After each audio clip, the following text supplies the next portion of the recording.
Tapi sekarang kita masuk pada hadis yang ke-28. Hadis tentang menyambung hubungan kekerabatan. Dari Abu Hurairah radhiyallahu ta'ala anhu, dari Nabi sallallahu alaihi wasallam beliau bersabda, "Khalaqallahul khalqa falamma faragha minhu qamatir rahim fa akhadat bihaqqir rahman faqala lahu mah qalat hadha maqamul aidi bika minal qati'ati qala ala taradayna an asila man wasalaki wa aqta'a man qata'aki qalat bala ya rabbi qala fadaki qala Abu Hurairah iqra'u in syi'tum fahal asaitum in tawallaitum an tufsidu fil ardi wa tuqatti'u arhamakum. Dari Abu Hurairah radhiyallahu taala anhu, dari Nabi sallallahu alaihi wasallam beliau bersabda, Allah Subhanahu wa taala menciptakan para makhluknya. Setelah selesai Allah menciptakan para makhluknya, qamatir rahim, maka rahim pun bangkit berdiri. Fa akhadat bihaqqir rahman, kemudian rahim berpegangan di pinggang Allah Ar-Rahman. Faqala lahu, maka Allah pun berkata kepada rahim, mah, berhentilah. Maka rahim berkata, qala maqamul aidi biki minal qati'ah, ini adalah tempat memohon kepadamu dari orang-orang yang akan memutuskanku, kata rahim. Qala, maka Allah Subhanahu wa taala berfirman, memberikan kabar gembira untuk rahim, ala tardaina an asila man wasalaki, apakah engkau tidak ridho aku akan menyambung orang yang menyambungmu, wa an aqta'a man qata'aki, dan aku akan memutus orang yang memutuskanmu. Qalat bala ya rabbi, kata rahim, iya aku ridho dengan keutamaan itu wahai Rabbku. Qala fadzaki, kalau begitu itu untukmu.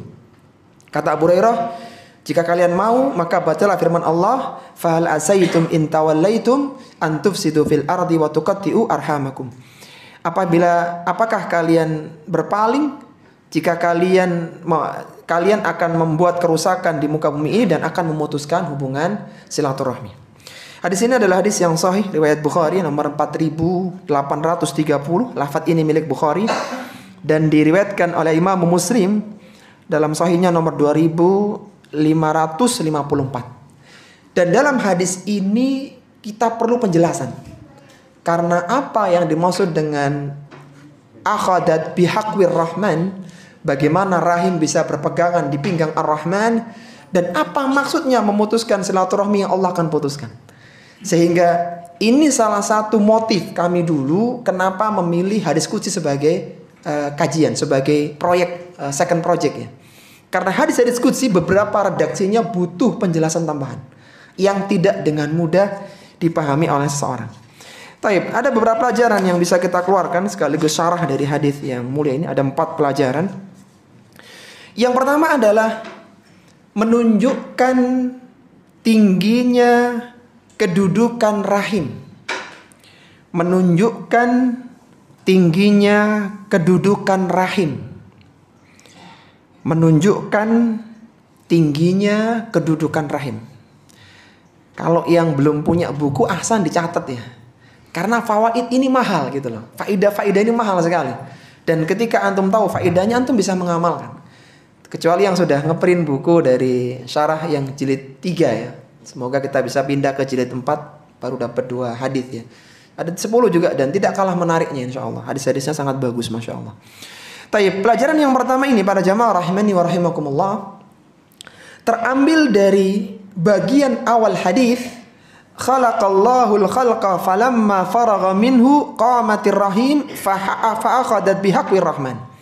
Ketika Allah Subhanahu wa taala menciptakan makhluk, selesai dalam proses penciptaannya, maka berdirilah rahim dan berpegangan di pinggang Ar-Rahman. Rahim itu berawal dari kata Ar-Rahman. Tadi bagi kita di kajian tafsir sudah membahas tentang Ar-Rahman.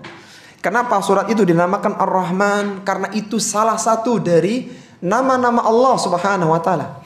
Ar-Rahman adalah nama Allah yang diingkari oleh orang musyrik. Ar-Rahman dikatakan Ar-Rahman karena di surat itu berisi banyak kenikmatan-kenikmatan untuk manusia. Surat itu terdiri dari 78 ayat, 31-nya itu pertanyaan nikmat yang didustakan. Karena Allah Subhanahu wa taala memiliki sifat Ar-Rahman yang Maha Pengasih untuk para hambanya. Allah Subhanahu wa taala menyebutkan dalam hadis qudsi yang lainnya, Anar Rahman wa hiyar Rahim.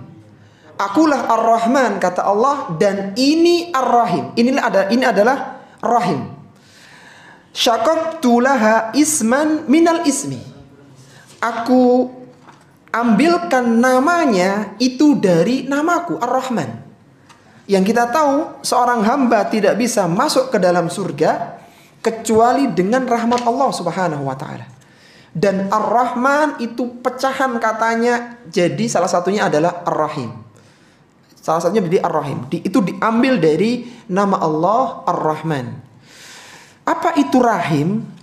Rahim adalah kekerabatan, hubungan nasab yang disatukan oleh rahim seorang ibu, sehingga saling terhubung antara satu dengan yang lainnya. Hubungan inilah yang disebut dengan rahim. Kita itu kan semuanya pasti dilahirkan oleh seorang ibu. Dan kita dulu berada di rahim ibu kita. Nah, semua orang yang terlahir melalui rahim, jadi keluar dari rahimnya fulana, dari fulana, dan sebagainya. Hubungan rahim ini loh yang dimaksudkan dengan ya rahim itu. Jadi hubungan kekerabatan adalah hubungan rahim. Adat hubungan antara rahim satu dengan rahim-rahim yang lainnya. Sehingga silaturahmi adalah menyambung hubungan rahim. Bahasa mudanya hubungan kekerabatan. Ada jalur kerabat dengan dia. Karena kita dulu sempat atau pernah keluar dari salah satu rahim ibu di antara kita. Taib. Kemudian apa yang dimaksud dengan hikwu? Tadi pinggang ya kalau secara bahasa. Kan tadi kan rahim itu bangkit. Kemudian berpegangan ila hakwir rahman tadi. Di pinggangnya Ar-Rahman. Al-hikwu secara bahasa artinya tempat ikatan sarung. Jadi tempat ikat sarung supaya nggak turun. Nah, posisi tekukan itu antara perut dengan pinggang. Nah, pokoknya tempat sarung nyangkut lah ya. Itu namanya hikwu di situ. Ya pinggang, bahasa mudanya gitu, pinggang. Secara bahasa al-hikwu adalah tempat ikatan sarung. Dalam tradisi bangsa Arab, kalimat mereka itu kalau ingin mendapatkan perlindungan dari ancaman, maka mereka akan mengatakan, kami akan mempertahankannya dari bahaya yang mengancamnya, sebagaimana kami mempertahankan tempat ikatan sarung kami. Jadi bangsa Arab kan sangat menjaga nasab ya. Jadi kalau sudah masalah yang genting, itu akan dipertahankan hal itu, sesuatu itu. Sampai mereka membuat ibarat perumpamaan, aku akan pertahankan dia, akan tolong dia sebagaimana aku menjaga tempatnya sarung itu, yaitu di pinggang itu. Orang kalau sudah mintanya sampai megang sarung itu benar-benar minta tolong gitu. Jadi kalau tolong saya megang sarung ya, itu jadi ini benar-benar butuh bantuan gitu loh. Intinya itu adalah majazi, begitu ya. Majazi yang menunjukkan keutamaan rahim sampai dia bisa memegang hakwir rahman tadi, pinggang Allah Subhanahu wa taala yang maha mulia. Jadi kalau nggak sembarangan kan nggak berani begitu ya. Itu sampai tinggi sampai bisa memegang hakwir rahman, yaitu tempat, kalau secara bahasa adalah tempat ikatan sarung ya. Bagaimana? Kita nggak boleh tanya bagaimananya. Kita yakini Rasulullah mengatakan ila hakwir rahman, selesai. Yang jelas itu adalah kinayah menunjukkan mulianya rahim.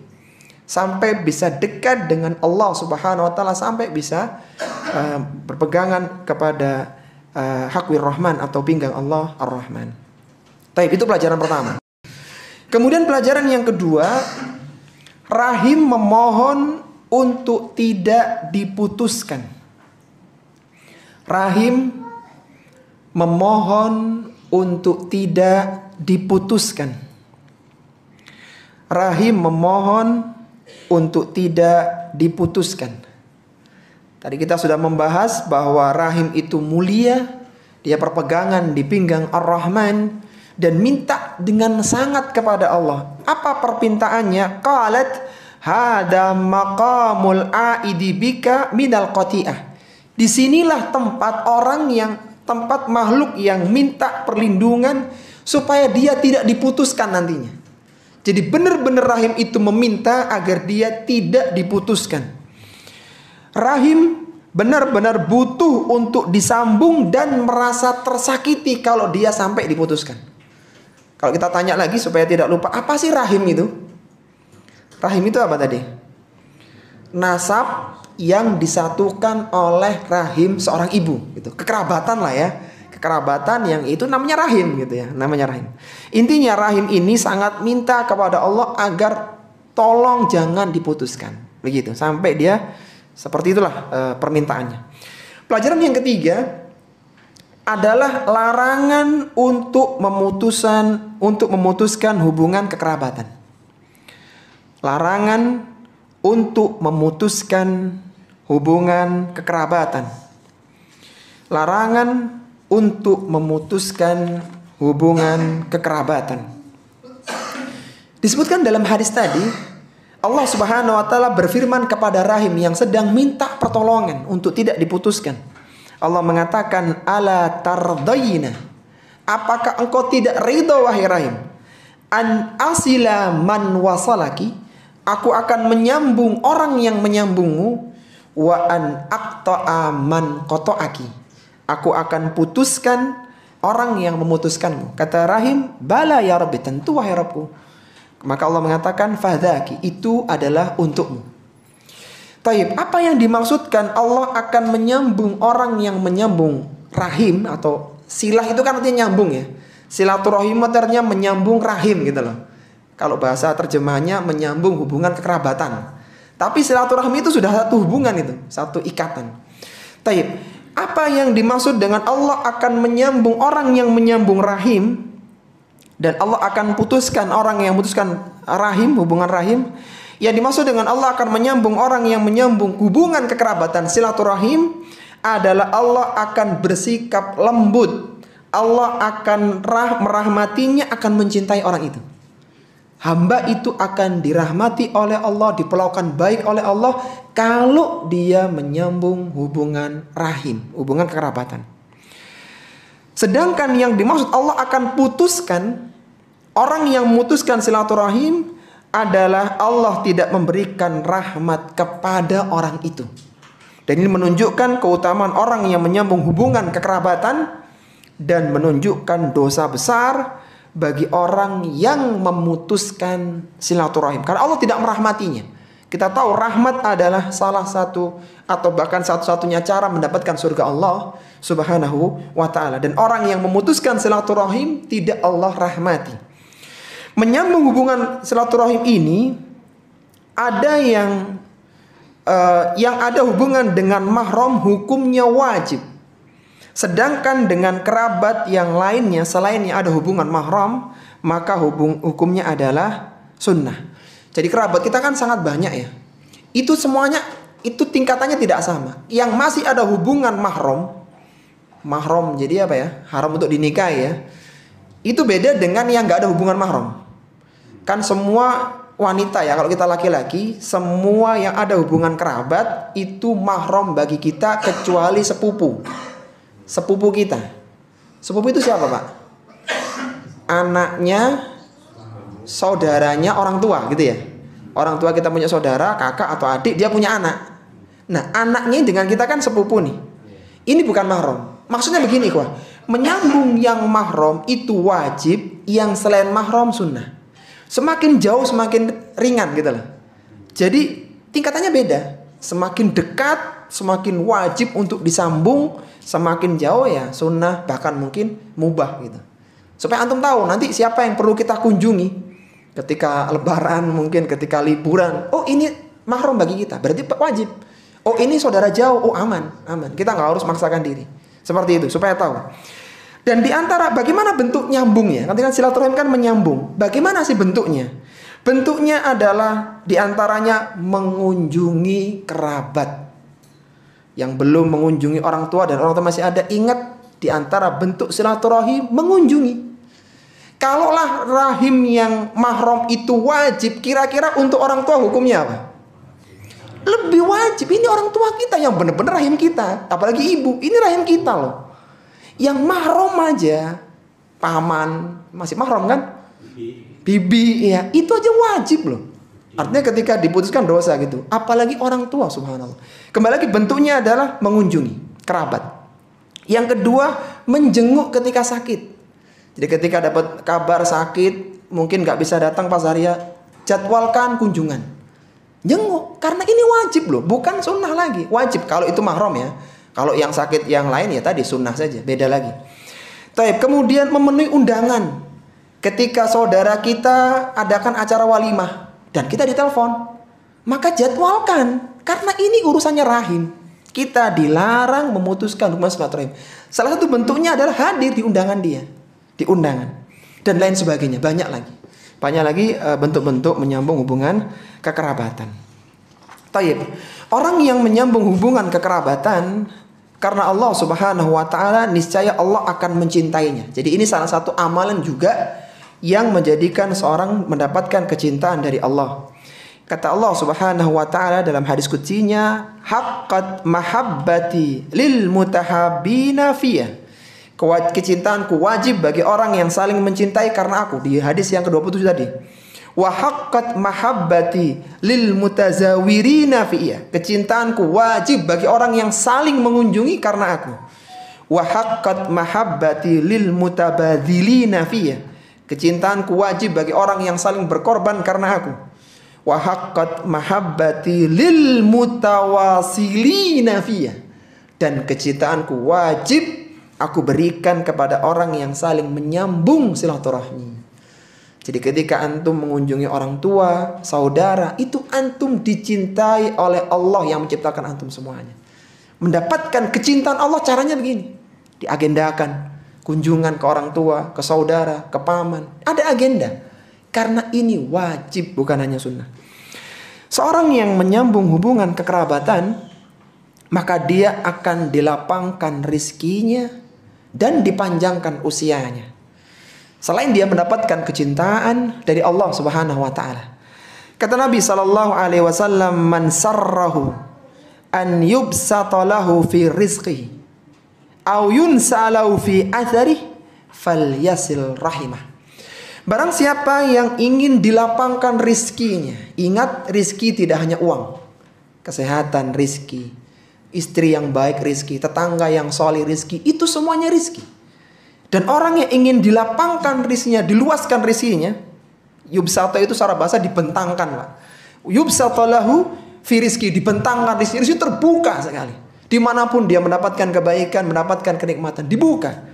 Au yunsalau fi athari, atau dia ingin dipanjangkan usianya, falyasil rahimah. Hendaknya dia sambung hubungan kekerabatan. Dia kunjungi saudaranya, dia datangi undangan saudaranya, dia jenguk keluarganya yang sakit.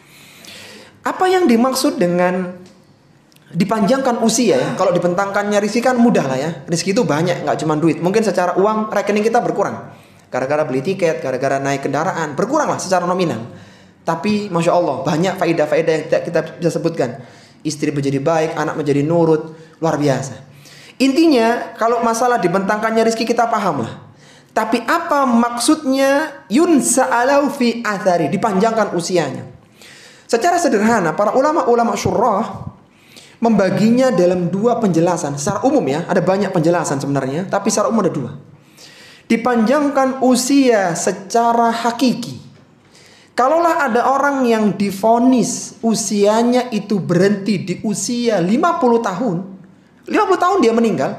Dia meninggal di hari, tanggal, bulan seperti dia dulu dilahirkan. Persis 50 tahun. Itu hakiki. Kemudian karena dia sering mengunjungi saudaranya, kerabatnya, orang tuanya, maka dipanjangkan jadi 60 tahun, 70 tahun. Hakiki, benar-benar panjang. Dan itu Allah Maha Mampu.